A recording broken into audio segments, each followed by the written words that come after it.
Unos 200 países se reunieron en Polonia para hablar del cambio climático y advirtieron que esta es la última generación que puede frenar el cambio climático.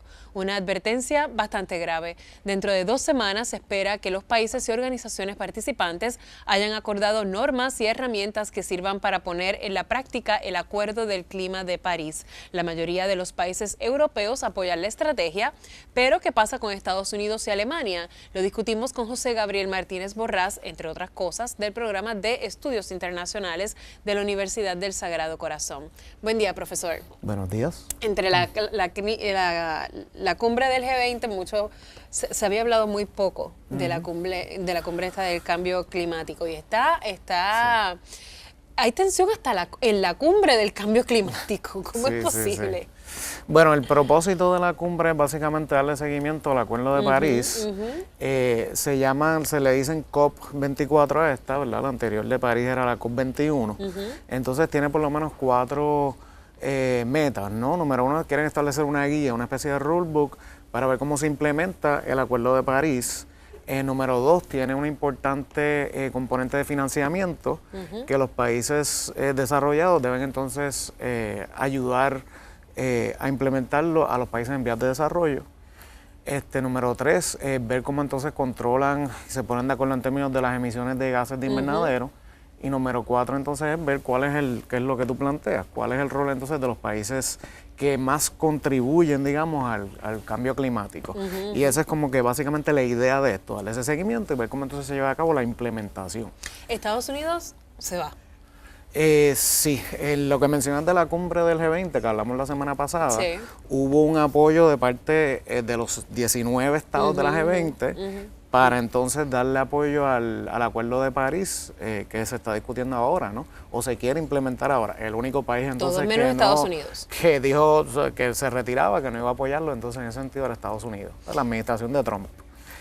Particularmente es curioso porque si vemos entonces, comenzó la semana, ¿no?, con las actividades, son varias semanas donde se va a estar discutiendo este COP24, entonces ha habido varias personalidades, ¿verdad?, que han hecho unas expresiones importantes. Por ejemplo, el Dalai Lama, ¿verdad?, se expresó a favor del Acuerdo de París. Está el caso de la niña sueca, que entonces está apoyando también. Es una perspectiva importante porque ella es adolescente, ¿no? Entonces está cuestionando el rol de los adultos, ¿no?, en finalmente realmente llevar a cabo implementación. Este señor inglés, David Attenborough, también dio un discurso bastante emocional, ¿verdad?, donde habló de la importancia de esto en términos de la civilización, ¿verdad?, humana. Y uno fue Arnold Schwarzenegger. Entonces, curiosamente fue Schwarzenegger. Fue uno de los primeros discursos y uno de los más apasionados, ¿verdad? Un republicano, y yo creo muy consciente de lo que ha afectado el cambio climático. Claro, Schwarzenegger ha sido un crítico, ¿verdad?, de Trump. Y obviamente, aparte de que lo conocemos como actor, pues él fue gobernador de California y él tiene pues parece que simpatiza mucho con este tema.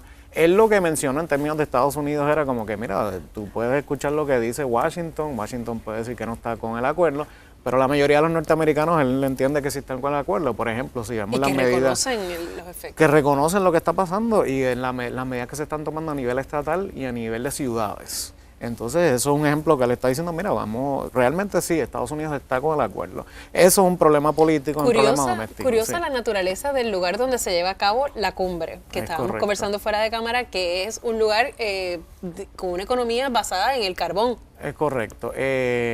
Katowice, si lo pronuncié correctamente, es una ciudad en Polonia que históricamente se basó en el carbón. Pues Polonia era un productor importante de carbón y entonces en esa ciudad pues se está tratando de llevar a cabo un proceso de reconversión a que se convierta en una ciudad ecoamigable y allí tienen incluso unos institutos de investigación, pero todavía, y quizás una de las críticas que se hace es que Polonia sigue contando con una energía basada en carbón, grandemente, ¿verdad? Así es que creo que solamente el 15% son renovables. Y esa es gran parte del reto que tiene, bueno, Polonia en este caso, pero sabemos que esto realmente es un problema global.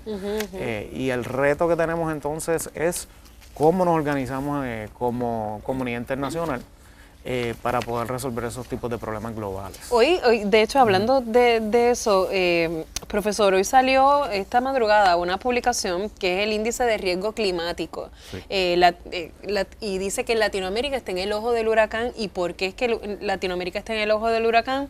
Porque este informe señala a Puerto Rico y a República Dominicana como uno de los países o localidades donde más el cambio climático afectó en el 2017 y específicamente en nuestro caso y en el de Dominicana ante el paso del huracán María.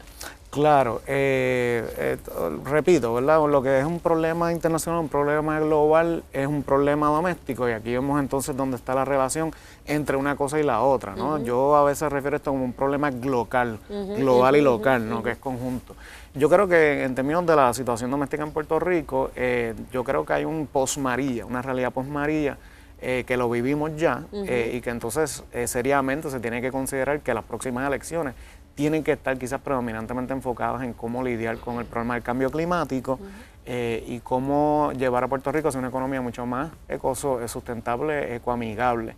Y eso va a tener que ser una plataforma de todos los partidos, o sea, tiene que haber una exigencia del público de que básicamente estos sean los temas que estemos discutiendo, porque tenemos entonces que aprender a prevenir desastres naturales, tenemos entonces también que cambiar las políticas, claro, la energía, la agricultura sustentable, así es que es toda una serie de políticas públicas que se tienen que empezar a implementar y no se puede separar lo internacional de lo local y tenemos que ir por ese camino. Gracias por discutir eso con nosotros. De hecho, el que tenga dudas de cambio climático, dése una vueltita por las costas. Es tan fácil como eso para ver cómo ha cambiado todo. Bueno, amigos, al regresar conocemos detalles de un nuevo tratamiento contra el cáncer. No se retire.